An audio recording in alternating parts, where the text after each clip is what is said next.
अस्सलाम वालेकुम फ्रेंड्स, उम्मीद करती हूँ आप सब लोग खैरियत से होंगे। आज मैं आपके लिए लाई हूँ 10th chemistry chapter number 13 biochemistry का लेक्चर नंबर 2। आज हम देखेंगे व्हाट आर कार्बोहाइड्रेट्स।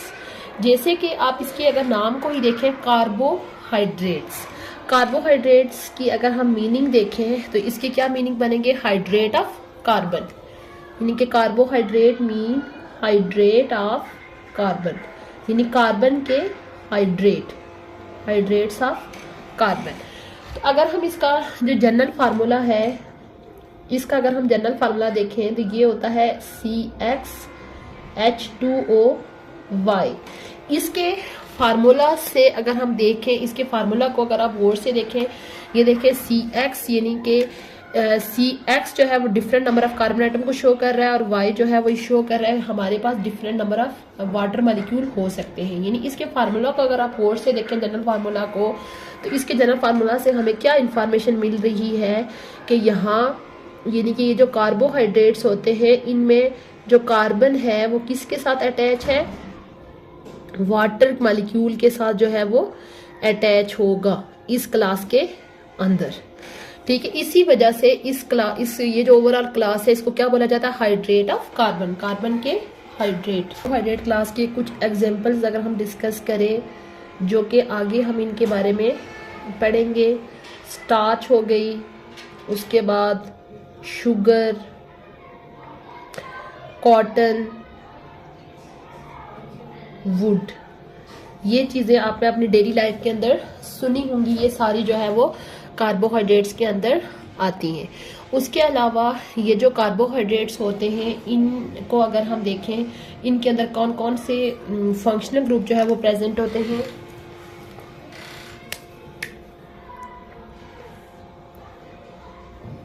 ये भी जो है वो ऑर्गेनिक कंपाउंड के अंदर ये क्लास आती है बायोकेमिस्ट्री की। इसके अंदर दो फंक्शनल ग्रुप जो हम पीछे ऑलरेडी पढ़ चुके हैं, दो फंक्शनल ग्रुप जो है वो इस क्लास के अंदर प्रेजेंट होते हैं। एक होता है हाइड्रोक्सल ग्रुप,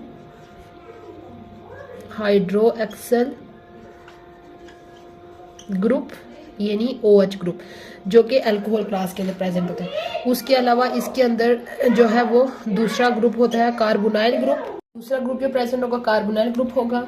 कार्बोनाइल ग्रुप आपको पता है ये वाला ग्रुप होता है इस तरफ। ठीक है, अब ये जो कार्बोनाइल ग्रुप होगा ये भी यहाँ पे दो तरह का हो सकता है। ठीक है, यानी कि किस तरह से हो सकता है, ये जो कार्बोनाइल ग्रुप होगा ये या तो एल्डिहाइड की फॉर्म में होगा और या तो कीटोन की फॉर्म में होगा, यानी कि इसके साथ C डबल बॉन्ड और दोनों तरफ R ग्रुप भी अटैच हो सकते हैं और एक तरफ H और दूसरी तरफ कोई भी R ग्रुप या कोई भी जो यहाँ पे ग्रुप है वो अटैच हो सकता है। ओवरऑल फंक्शनल ग्रुप जो है वो दो हो गए। तो ये जो कार्बोहाइड्रेट्स होते हैं बेसिकली इनको जैसे हमने पिछले लेक्चर के अंदर डिस्कस किया था, ये मैक्रो मॉलिक्यूल्स होते हैं। तो इनके अंदर जो है वो कुछ मोनोमर्स होंगे। इनके दो फंक्शनल ग्रुप प्रेजेंट होने की वजह से, एल्डिहाइड और कीटोन प्रेजेंट होने की वजह से कार्बोहाइड्रेट की एक और डेफिनेशन है। यानी शुरू में जैसे हमने इसकी डेफिनेशन की हाइड्रेट्स ऑफ कार्बन, इसी तरह इनकी एक और डेफिनेशन हो सकती है monomer and polymer of aldehyde और कीटोन, यानी कीटोन और एल्डिहाइड के मोनोमर्स और साथ में क्या है ये पॉलीमर्स है। उसके अलावा जैसे हमने इसका दूसरा फंक्शनल ग्रुप पढ़ा कि इनके अंदर हाइड्रोक्सल ग्रुप जो है वो इनके फार्मूलाज के अंदर प्रेजेंट होते हैं। उसके अलावा अगर हम देखें तो ये जो कार्बोहाइड्रेट्स होते हैं ये प्लांट्स, ओवरऑल आपको पता है कि इस दुनिया में दो तरह की लिविंग थिंग्स होते हैं, या तो प्लांट्स होंगे या एनिमल्स होंगे। अब ये जो कार्बोहाइड्रेट्स ये दोनों के लिए जो है वो एनर्जी का सोर्स होते हैं। Energy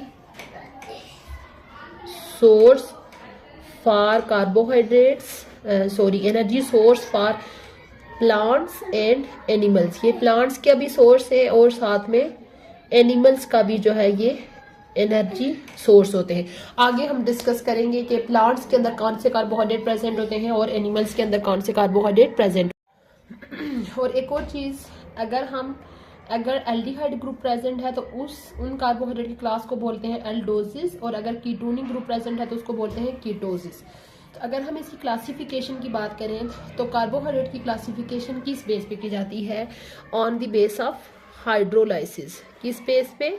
hydrolysis. हाइड्रो का मतलब ये होता है वाटर और लाइसिस का मतलब होता है टूटना, यानी पानी में डिजॉल्व होने के बाद टूटना। अगर पानी में डिजॉल्व होने के बाद ये जो कार्बोहाइड्रेट है अपने इंडिविजुअल कंपोनेंट के अंदर यानी कि टूटता है या डिवाइड होता है या डिवाइड नहीं होता, इस बेस पे कार्बोहाइड्रेट को 3 मेन क्लासेस के अंदर जो है वो डिवाइड किया जाता है।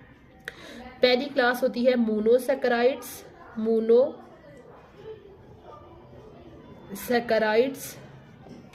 उसके बाद दूसरी क्लास होती है ओलिगोसैकेराइड्स,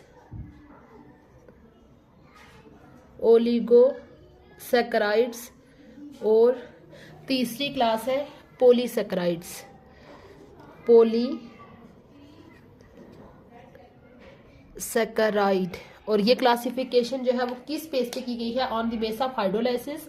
आया हमारे पास जो कार्बोहाइड्रेट है वो पानी में डिजॉल्व होने के बाद उसकी ब्रेकडाउन हो रही है या नहीं हो रही।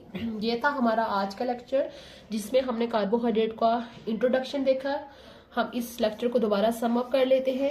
सबसे पहले हमने देखा कि कार्बोहाइड्रेट की डेफिनेशन देखी कि कार्बोहाइड्रेट को क्या बोला जाता है? Hydrates of carbon. तो ये हमें कैसे पता चला? उसका जनरल फार्मूला जब हमने देखा कि कार्बन जो है वो अटैच है किसके साथ? वाटर मॉलिक्यूल के साथ अटैच है। तो इस फार्मूला से हमें ये पता चला कि कार्बोहाइड्रेट जो इसी वजह से इसकी डेफिनेशन है हाइड्रेट्स ऑफ कार्बन। उसके अलावा हमने इसकी कुछ एग्जांपल देखी, स्टार्च, शुगर, कॉटन, वुड। और इसके अंदर ओवरऑल हम इस क्लास के अंदर देखा कि 2 तरह के फंक्शनल ग्रुप प्रेजेंट होते हैं, हाइड्रोक्सिल ग्रुप और कार्बोनिल ग्रुप। कार्बोनिल ग्रुप जो है वो 2 तरह का होगा, या तो एल्डिहाइड ग्रुप होगा या कीटोन होगा।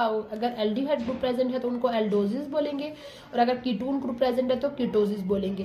उसके अलावा दूसरी चीज हमने देखी कि एल्डिहाइड और कीटोन ग्रुप प्रेजेंट होने की वजह से इसको जो है इसकी एक और डेफिनेशन की जाती है कि carbohydrates are monomer in polymers of aldehyde and ketone. उसके अलावा इसके अंदर डिफरेंट तरह के हाइड्रोक्सिल ग्रुप जो है वो प्रेजेंट होते हैं। कार्बोहाइड्रेट पीछे हम पढ़ चुके हैं बायोमोलिक्यूल है, लिविंग थिंग्स के अंदर प्रेजेंट होते हैं। तो ये जो लिविंग थिंग्स की 2 मेन क्लासेस हैं, प्लांट्स और एनिमल, दोनों का एनर्जी सोर्स होते हैं कार्बोहाइड्रेट। ओवरऑल हमने इसकी क्लासिफिकेशन देखी कि कार्बोहाइड्रेट को 3 क्लासेस के अंदर डिवाइड किया जाता है on the base of hydrolysis. Hydrolysis mean water के अंदर ब्रेक डाउन, कि ये वाटर के अंदर इनकी लाइसिस यानी कि ये टूट रहे या नहीं टूट रहे। इस बेस पे इनकी 3 टाइप्स हो गए, मोनोसैकेराइड्स, ओलिगोसैकेराइड्स और पॉलीसैकेराइड्स। उम्मीद है आपको आज का लेक्चर अच्छा लगा होगा। इंशाल्लाह बहुत जल्द न्यू टॉपिक के साथ हाजिर होंगी। तब तक के लिए अल्लाह हाफिज।